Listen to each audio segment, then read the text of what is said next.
Leitura diária da Bíblia. Hoje, dia 1 de abril de 2024, iremos ler os capítulos 17, 18 e 19 de 1 Samuel.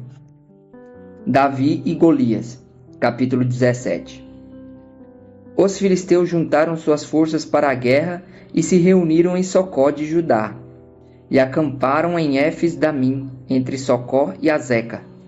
Saul e os israelitas reuniram-se e acamparam no vale de Elá, posicionando-se em linha de batalha para enfrentar os filisteus.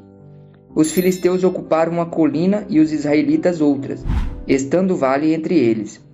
Um guerreiro chamado Golias, que era de Gate, veio do acampamento filisteus. Tinha 2,90 metros de altura.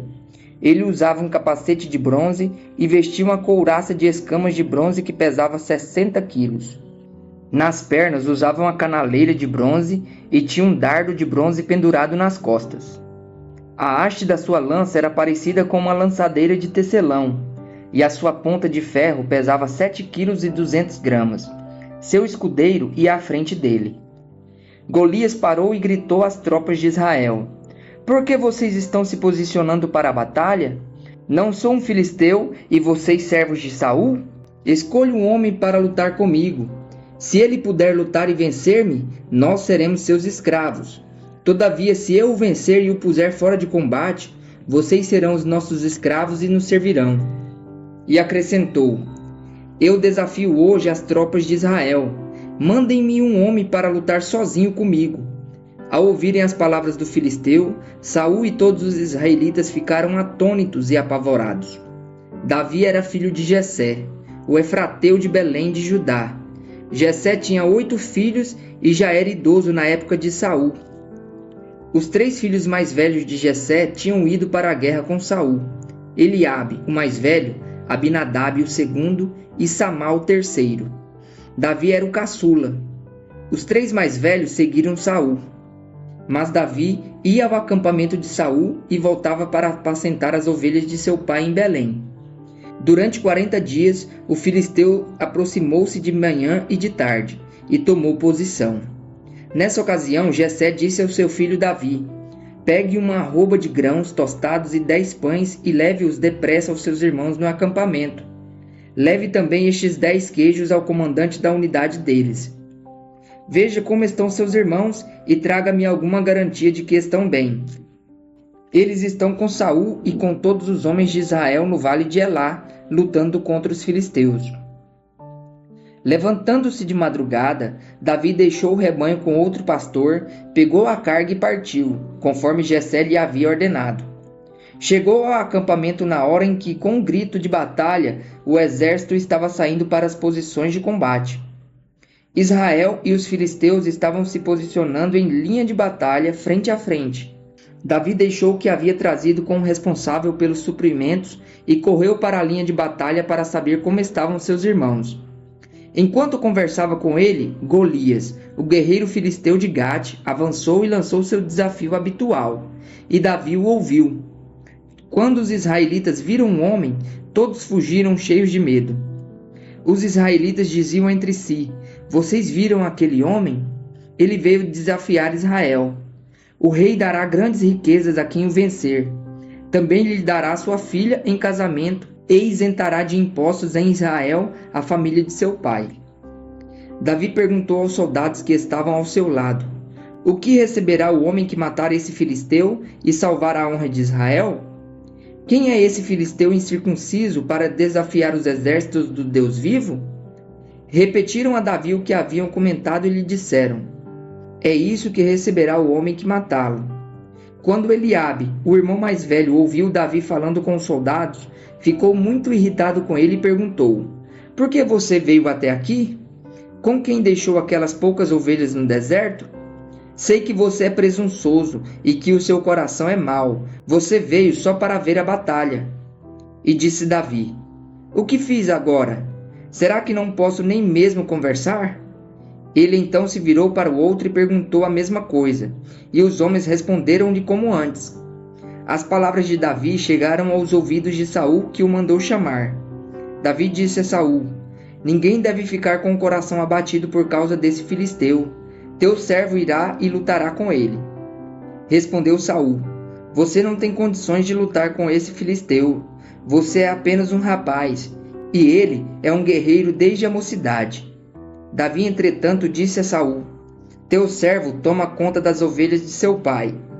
Quando aparece um leão ou um urso e leva uma ovelha do rebanho, eu vou atrás dele, dou-lhe golpes e livro a ovelha de sua boca. Quando se vira contra mim, eu pego pela juba e lhe dou golpes até matá-lo. Teu servo pode matar um leão e um urso. Esse filisteu incircunciso será como um deles, pois desafiou os exércitos do Deus vivo. O Senhor que me livrou das garras do leão e das garras do urso, me livrará das mãos desse filisteu. Diante disso, Saul disse a Davi: Vá, e que o Senhor esteja com você.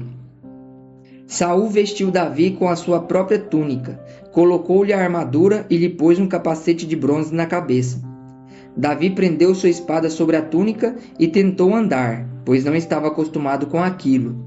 E disse a Saul: Não consigo andar com isto, pois não estou acostumado. Então tirou tudo aquilo e em seguida pegou seu cajado, escolheu no riacho 5 pedras lisas, colocou-as na bolsa, isto é, no seu alforje de pastor, e com a sua tiradeira na mão aproximou-se do filisteu. Enquanto isso, o filisteu com o seu escudo à frente vinha se aproximando de Davi. Olhou para Davi com desprezo, viu que era só um rapaz ruivo e de boa aparência, e fez pouco caso dele. Disse ele a Davi: Por acaso sou um cão para que você venha contra mim com pedaços de pau? E o filisteu amaldiçoou Davi, invocando seus deuses.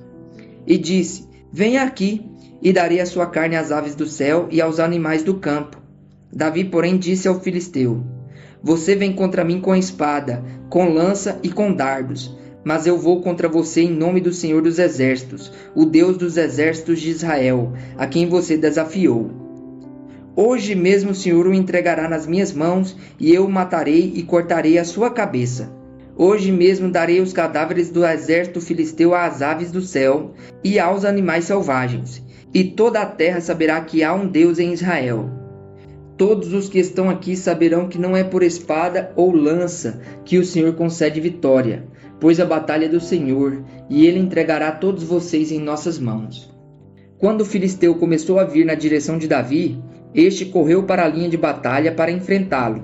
Tirando uma pedra de seu alforje, arremessou-a com uma tiradeira e atingiu o filisteu na testa, de tal modo que ela ficou encravada e ele caiu dando o rosto no chão. Assim Davi venceu o filisteu com uma tiradeira e uma pedra, sem espada na mão, derrubou o filisteu e o matou. Davi correu, pôs os pés sobre ele e, desembainhando a espada do filisteu, acabou de matá-lo cortando-lhe a cabeça com ela. Quando os filisteus viram que o seu guerreiro estava morto, recuaram e fugiram.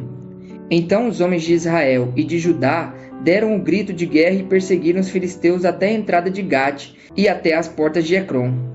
Cadáveres de filisteus ficaram espalhados ao longo da estrada de Saarim até Gate e Ecrom. Quando os israelitas voltaram da perseguição aos filisteus, levaram tudo o que havia no acampamento deles. Davi pegou a cabeça do filisteu, levou-a para Jerusalém e guardou as armas do filisteu em sua própria tenda. Quando Saul viu Davi avançando para enfrentar o filisteu, perguntou a Abner, o comandante do exército: Abner, quem é o pai daquele rapaz? Abner respondeu: Juro por tua vida, ó rei, que eu não sei. E o rei ordenou-lhe: Descubra quem é o pai dele.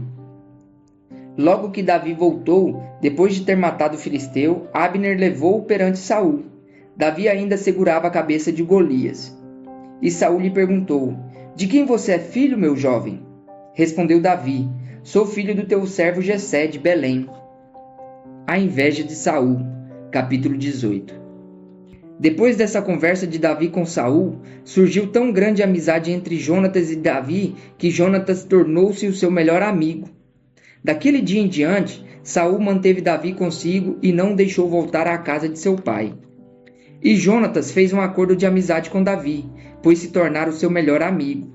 Jonatas tirou o manto que estava vestindo e o deu a Davi, com sua túnica, e até a sua espada, seu arco e o seu cinturão.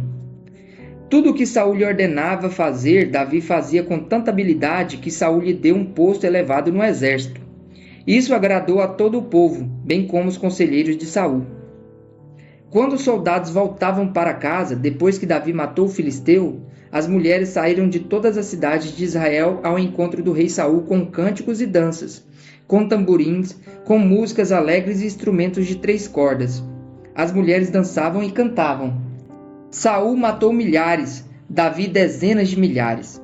Saul ficou muito irritado com esse refrão e aborrecido disse: atribuíram a Davi dezenas de milhares, mas a mim apenas milhares. O que mais lhe falta senão o reino? Daí em diante Saul olhava com inveja para Davi. No dia seguinte, um espírito maligno mandado por Deus apoderou-se de Saul e ele entrou em transe em sua casa enquanto Davi tocava a harpa como costumava fazer. Saul estava com uma lança na mão e a atirou dizendo: encravarei Davi na parede. Mas Davi desviou-se 2 vezes. Saul tinha medo de Davi, porque o Senhor o havia abandonado e agora estava com Davi. Então afastou Davi de sua presença e deu-lhe o comando de uma tropa de 1000 soldados, que Davi conduzia em suas campanhas. Ele tinha êxito em tudo o que fazia, pois o Senhor estava com ele. Vendo isso, Saul teve muito medo dele.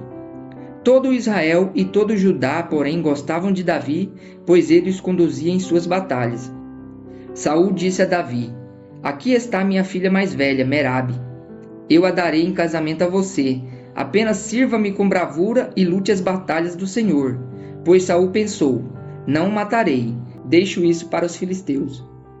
Mas Davi disse a Saul: quem sou eu e quem é a minha família ou clã de meu pai em Israel, para que eu me torne genro do rei?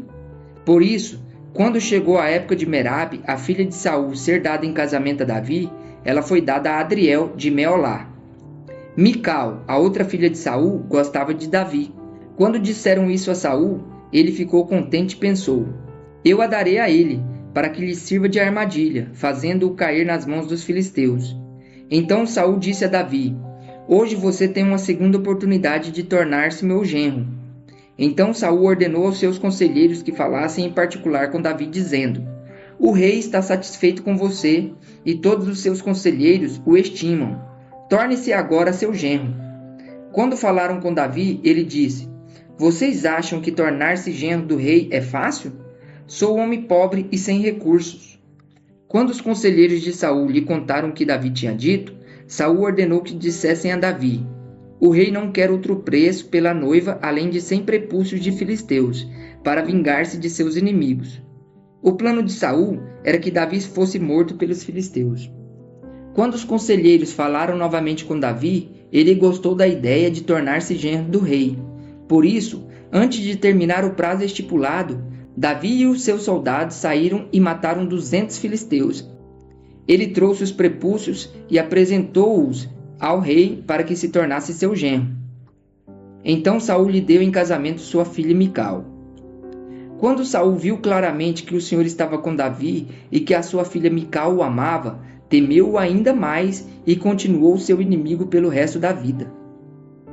Os comandantes filisteus continuaram saindo para a batalha, e todas as vezes que o faziam, Davi tinha mais habilidade do que os outros oficiais de Saul, e assim tornou-se ainda mais famoso.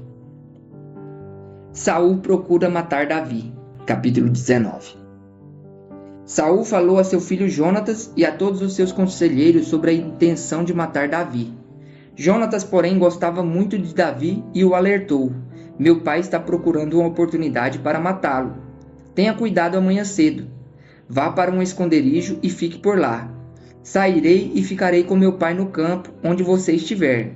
Falarei a ele sobre você e depois contarei a você o que eu descobrir. Jonatas falou bem de Davi a Saul, seu pai, e lhe disse: que o rei não faça mal ao seu servo Davi.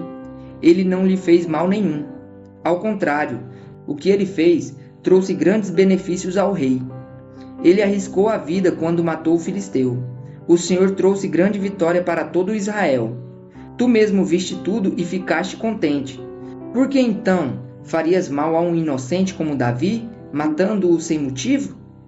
Saul atendeu a Jonatas e fez este juramento: juro pelo nome do Senhor que Davi não será morto.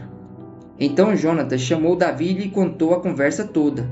levou-o até Saul, e Davi voltou a servir Saul como anteriormente.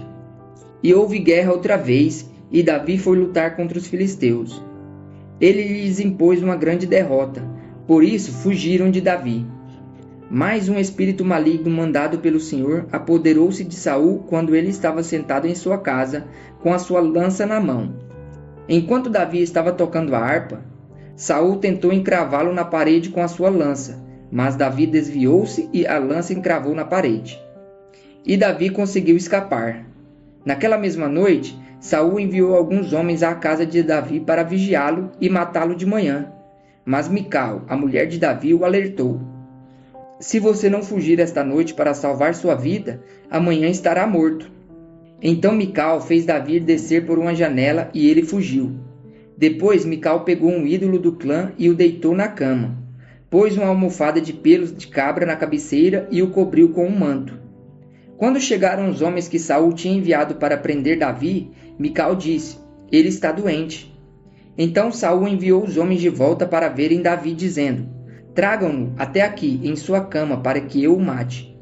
Quando, porém, os homens entraram, o ídolo do clã estava na cama, e à cabeceira havia uma almofada de pelos de cabra. Saul disse a Mical: por que você me enganou desse modo e deixou que o meu inimigo escapasse? Ela lhe respondeu: ele me disse que o deixasse fugir, senão me mataria. Depois que fugiu, Davi foi falar com Samuel em Ramá, e lhe contou tudo o que Saul lhe havia feito. Então ele e Samuel foram para Naiote e ficaram lá. E Saul foi informado: Davi está em Naiote, em Ramá, disseram-lhe. Então Saul enviou alguns homens para capturá-lo. Todavia, quando viram um grupo de profetas profetizando, dirigidos por Samuel, o Espírito de Deus apoderou-se dos mensageiros de Saul, e eles também entraram em transe. Contaram isso a Saul, e ele enviou mais mensageiros, e estes também entraram em transe. Depois mandou um terceiro grupo, e eles também entraram em transe. Finalmente, ele mesmo foi para Ramá. Chegando à grande cisterna do lugar chamado Seco, perguntou onde estava Samuel e Davi, e lhe responderam: em Naiote de Ramá. Então Saul foi para lá. Entretanto, o Espírito de Deus apoderou-se dele, e ele foi andando pelo caminho em transe, até chegar em Naiote. Despindo-se de suas roupas, também profetizou na presença de Samuel, e despido ficou deitado todo aquele dia e toda aquela noite.